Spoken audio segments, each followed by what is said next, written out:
Beautiful. Peter Klein, what do you think of today so far? I'm very excited about being here and supporting the organization Life's Work. I'm happy to do so. So would Claire Friedlander have been I think she's happy? I think she's smiling down at us. Do you think she is responsible for the change of the weather? I do think so. Huh? That she's looking down at us, right? Smiling. Huh? And our good work. So I have two distinguished guests. Rick Del Mastro has raised a ton of money. He was the chairman of Life's Work, the charity that we're benefiting with the big golf tournament today. Before I get to Rick, Tony Lobianco, Little Flower, the award-winning actor, a wonderful, wonderful man, a supporter of this work, has joined us here. He plays Mayor Fiorello LaGuardia now, the Little Flower show, touring the country after a triumphant stay here in New York. So Tony, what brings you out today? Well, you, as I said, you bring me out always. You're the best, and of course this cause of autism is just something that we have got to get our heads around. These are beautiful, beautiful children that are just hit with this terrible affliction, and we just don't know what's going on. We know they're brilliant. We know they're brilliant inside. When you get to talk to them and really get their attention, they really know what's going on. There's just something trapped inside that beautiful head that has to be expressed. I believe that's our job. It has to be done. And I'm very happy to hear that the president is now getting into this mental disease. Maybe this gun business that took place and all these insane people who shot all those people out there. Finally, we're talking about what's really causing that. It's not the guns, it's the insanity. All right, now Rick Del Mastro, you've raised for Life's Work, which does work with the autistic and with the developmentally disabled, people used to call mentally retarded. You've raised $1 million with your president and your civilian life of the City Outdoor USA. It's a billboard company. How do you raise the money, and how do you feel about the effort? Well, I think it's less about raising the money and more about why we raise the money, and that is, and Tony just spoke to that issue in terms of what needs to be done for this population. Just to give you a couple of statistics, now it's at a rate, we have 1 out of 88 children in the school system that have some degree of autism, and the problems you have is within the family, and that's why it's the Family Autism Center. To work within the family where you have a divorce rate of 1 out of 85, have a divorce rate when there's a child with some degree of autism, the difficulties on the sibling, and most importantly, like Life's Work. And Geraldo, you know this better than me because we know it together. We've been doing this so long. What happens to this population, down the road when the parents aren't there to take care of them? So I think that the basis of what we're doing now in creating the beginning, as we did in Life's Work with the center, the family center, is to move into down the road, creating an environment where they have homes and someplace where they can be together and in a like environment. So that, I think, the long-term goal is the homes, the short-term goal is to deal with the family and help the family, not just the individual. And that's what this is built to. That's what this is all about. I was talking about this with Erica, my wife. And we're talking, Tony, about here's a parent. Let's say a parent is doing a magnificent job with a child who has a developmental disability. Now the child's 14 years old. Now the child's 24 years old. Now the child's 34 years old. Now the parent is 75, 80 years old. And you're worrying about what's going to happen to your kid. I mean, we have to think about that. It's like a gigantic tie bomb. Where are these, now they're children, and now they're cuddly, now it's easy for us to take care of them. What happens when they're 35, when they're 45, when they need independence, they need independent living? We've got to start thinking this thing through. Yeah, that is a tremendous. We seem to forget that. That is, they are getting older, and they are going to be cared for. And I don't know what we're going to do about that. We must wrap our head around it and try to find out. We're going to have homes. We're going to have care for these kids. Not only kids, 35, 40. And so on and so forth, and we must really do something about that. And we're having a mayor race coming up soon, and maybe there's a solution in there. One of our generous candidates will do something about this. I know John Katzimatidis is a great man and a great man with great wealth, and I know he wants to do great things for this city, and so does Leota and a few others, you know. And but let's see if we can address that. All right, he's talking about John Katzimatidis, one of the billionaire running for mayor of New York. Of course, we just had a mayor elected in Los Angeles. We've got a governor about to pick a senator after he gets elected in New Jersey and elsewhere. We've got to keep this on the front burner. But Rick Del Mastro, I want to thank you for the $1 million. You really have stepped up to the plate. Tony LoBianca, the big show, the Little Flower. You know, good luck with the shows, the tours. Look for it, the Little Flower. All right, ladies and gentlemen, we are continuing our broadcast from the Edgewood Country Club in beautiful Rivervale, New Jersey, where the sun is coming out and the golfers are getting ready. Gentlemen, thank you again. Thank you. So, Robert Limmer of UBS, thank you so much for all of the support that you've given to Life's WORC and to our guest of honor, Peter Klein. Happy to be here. Very happy to be here, and it's a privilege to be here with Peter, being honored by the organization. A great event and a great man. And tell me, did you doubt for a minute that the sun was going to come out today? Probably where you drove from, it was pouring rain, right? Yes, I had. Huh? I had great doubts. You had doubts? Oh, you know, so. But they were without merit. We're thrilled that UBS is able to support this event. It's our pleasure. So, Absolutely our pleasure. Thank you. thank you.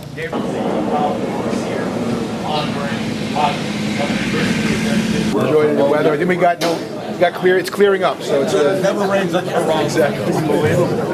It's a magic. It was. It came out this morning. It was awful. So you turn through this place. Enjoy the day. Thank you for supporting. You know what they say, are you ready for some football? Are you ready for some golf? The 26th annual Geraldo Rivera Classic. I like to say I'm the worst golfer in America with a major tournament named after him.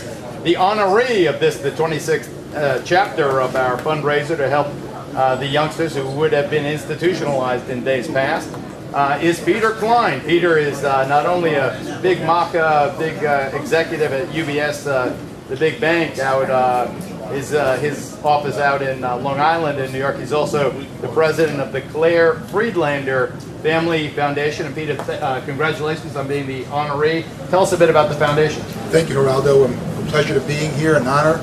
The Claire Friedlander Family Foundation is honored and privileged to be in this position to support life's work and the children and the families that go through difficult times with this with autism and developmental diseases day in and day out. The issue has become so much more pronounced, as you know, given the budget cuts and sequestration and things of that nature. So it's very, very much a real problem and a real deal. So how do you select, with all of the various competing charities, how do you pick one to throw the weight of the foundation behind? Robust research, robust due diligence. We look at the foundation's board, looks at an organization, and we get our hands in there. We want to interview the members, the president, the board. We want to understand their mission. We want to make sure they're doing things financially responsible. We take it very seriously. It's a weighty responsibility that we do take very seriously. I've vetted these guys for a quarter of a century now. I'm confident that they are the most honest and effective group we could possibly support. And the millions that have been raised over the years have been, you can see the evidence of where they're used, all those community-based residential housing, and now the services for youngsters with autism.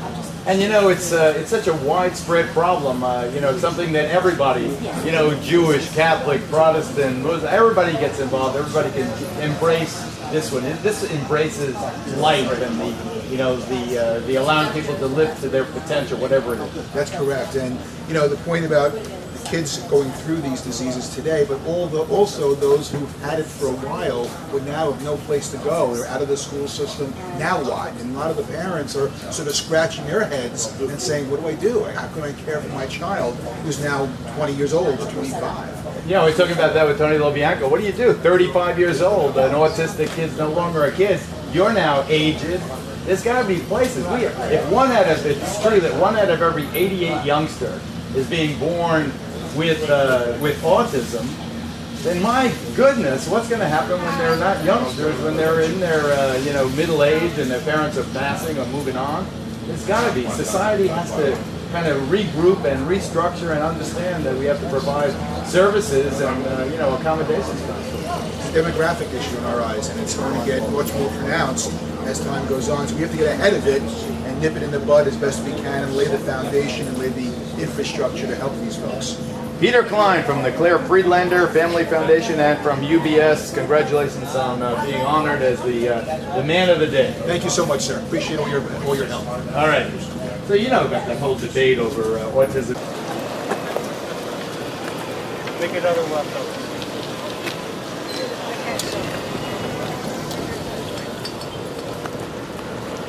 Look like winners there. Look like winners there. The sun. There's a winning team. Get off the phone.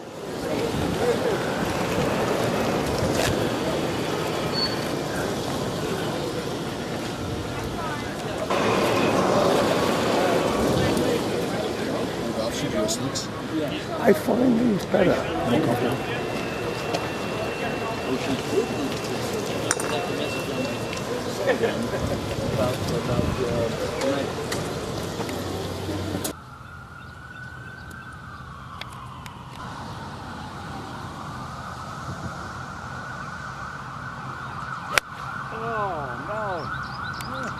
How we doing here? Doing okay.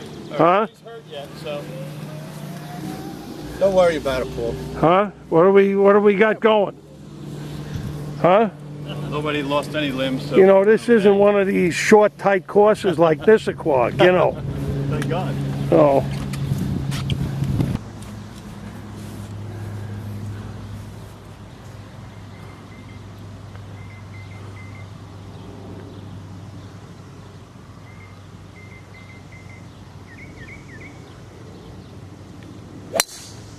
All right, line drive down the center. Nothing wrong with that. All right, here's the guest of honor, Peter Klein. We'd like to think he brings something special to the competition. Now, Peter, when you hit this one for Claire Friedlander. Okay. Pressure, huh? All right?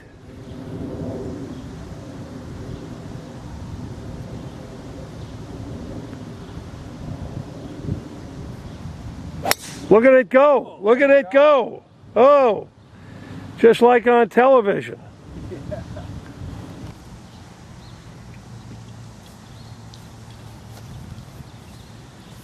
Right, we have two nice drives out there, and I'm about to hit a third, and then we have our cleanup hitter, Gary Seam.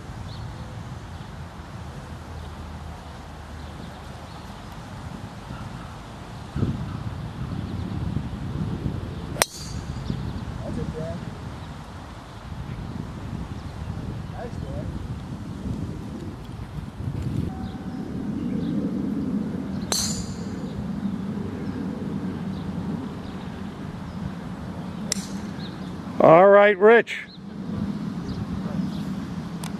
You want to talk to the winning team, huh? Hold on. I'm just recording this to make sure the shots are legal and Posterity. legitimate. And go ahead. There was ever a time to knock it in, it'd be right now.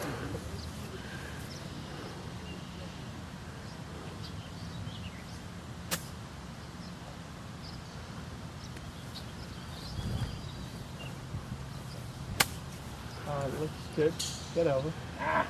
Is that the way they do it at Garden City Men's? Bunch of Marys Huh? over there. 65 yards. Play a little extra out of the rough. All right, here he is, the man from Nissaquag. I think you have a witness, recorded witness. Yeah.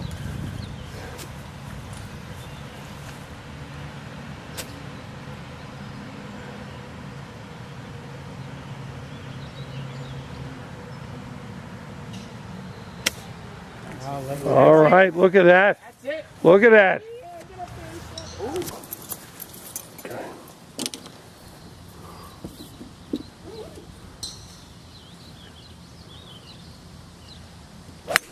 Hey, look at that. Look at it go. So, Tony, how was the course today? How was golf? The golf was great. The course was even better. Huh? I must say. Huh? We had a great time. How was the rain? The rain never came. See that? It turned out to be a beautiful day. The sun shone on us. Was it the rain in Spain? It Stays mainly in Spain, right? On the plane. With you, because it stayed away. It didn't want to rain in your parade. Well, I think that this Claire Friedlander, who's up in heaven, who gave a major contribution through her foundation, I think she was making sure it didn't rain here. So. That's fabulous. And Peter Klein, who we played golf with today, is a wonderful fellow, and he's going to carry on all of her wishes. And how about his golf? Was he a wonderful golfer? He's not a wonderful golfer. he's beginning, but he's such a sweet man. He really is a sweet guy. We had a good time.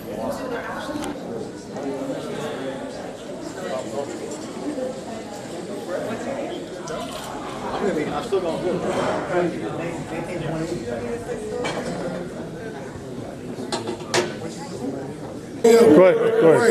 Good. Huh? Great outing, right? Excellent. Huh? The other pasta is great. Right, set it up. Fantastic. How we doing? Good? Everything's great. What happened today? I guess, where was the rain? We won. Huh? We won. No. It's awesome.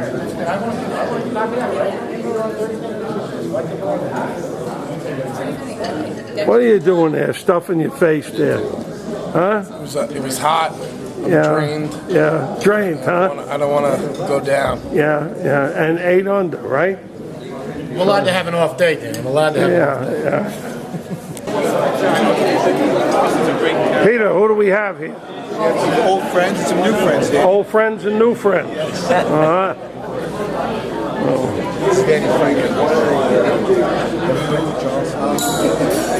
be on television with this, or what? Yeah. Channel. It's an interesting journal, right? Yes. I thought you were texting. Yeah, I know. No, I just got out.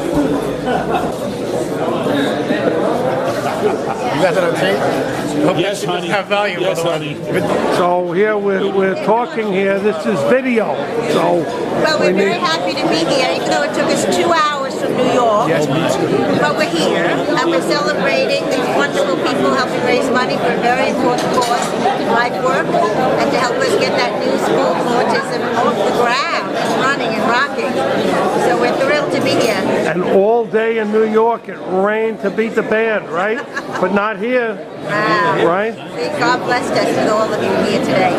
Thank you, thank you, thank you. Beautiful day. Fantastic. God bless.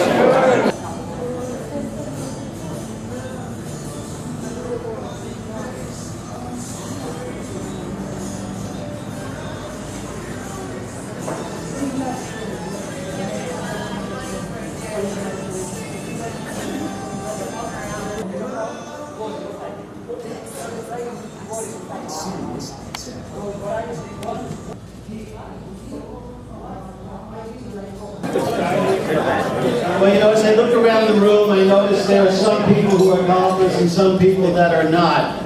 Now, the fact that both people walked around with golf clubs, I'm not quite sure how to make that distinction. This morning when I drove in, and as many of you, and by the way, let me just say thank you for all of you that came, because I want to thank all of those folks who sponsored it. And Peter Klein, who's sitting there, you know, Peter's sort of like a kindred spirit, because we share the same first name, but we also share the fact that we can't golf. And both of us are here today, you know, and we're trying our best. And to be an honoree, you know how difficult it is. Those of you around the room who've been involved in that, you realize the pressure that's put on you to deliver in a lot of different ways. And Peter, we just want to thank you for so much for what you've done today, all right?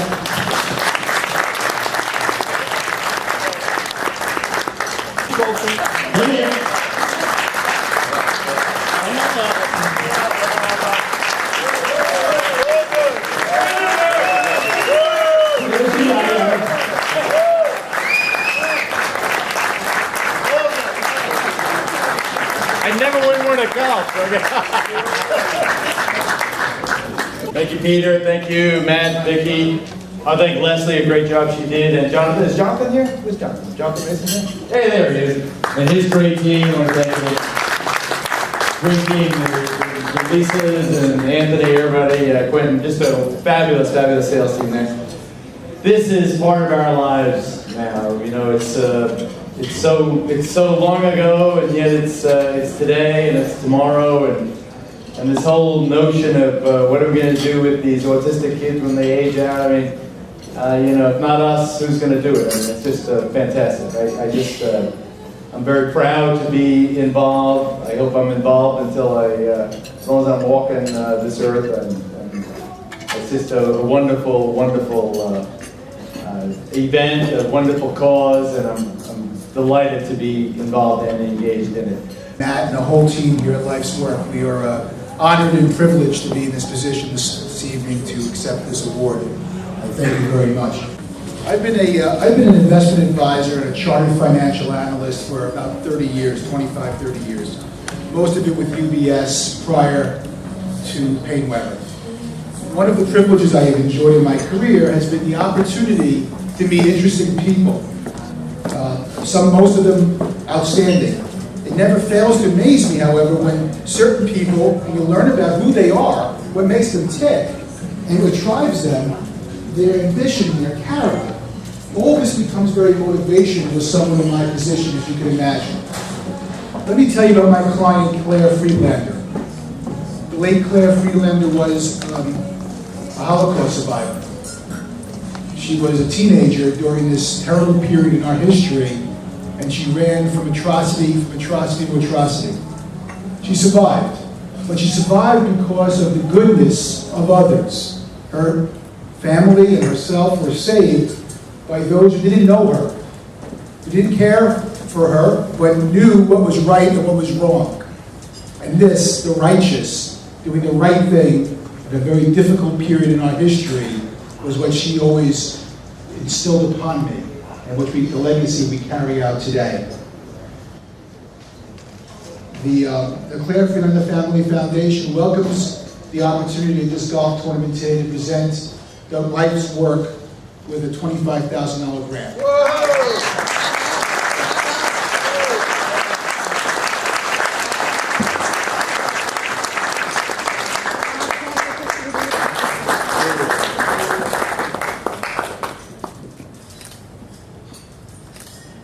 All right. Thank you very much. All right, thank you very much. The work that this nonprofit agency has carried out for 42 years to improve the lives of people with mental retardation, developmental disabilities, and autism is very much the living spirit and mantra of Claire Friedlander and what she would have done if she was here today. You know, corny as it may sound, I think that with every grant that the foundation makes, grants like this, Claire looks down upon us and says, good work.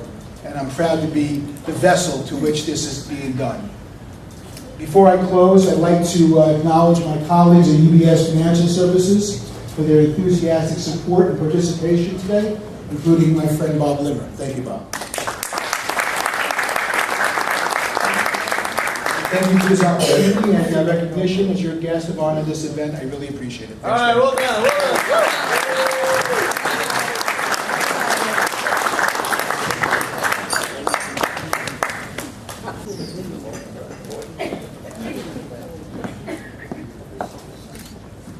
Thank you, Leslie.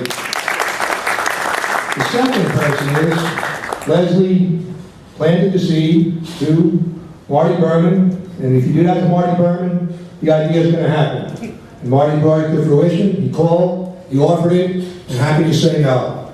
So I want to, on behalf of everybody at Life's Work, personally thank Marty Berman. Let me tell you something, and Marty is the man to wear this proudly, isn't he? So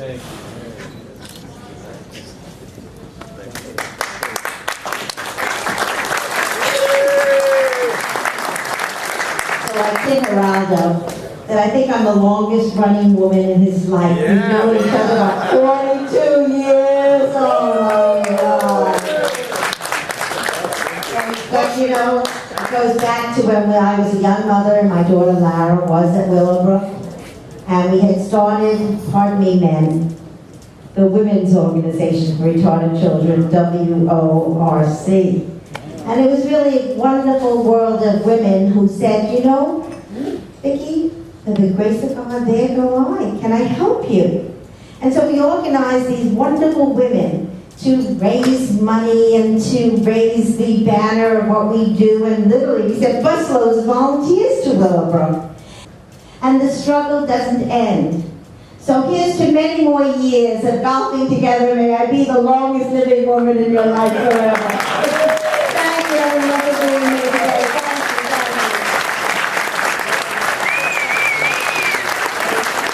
Thank you, Vicki.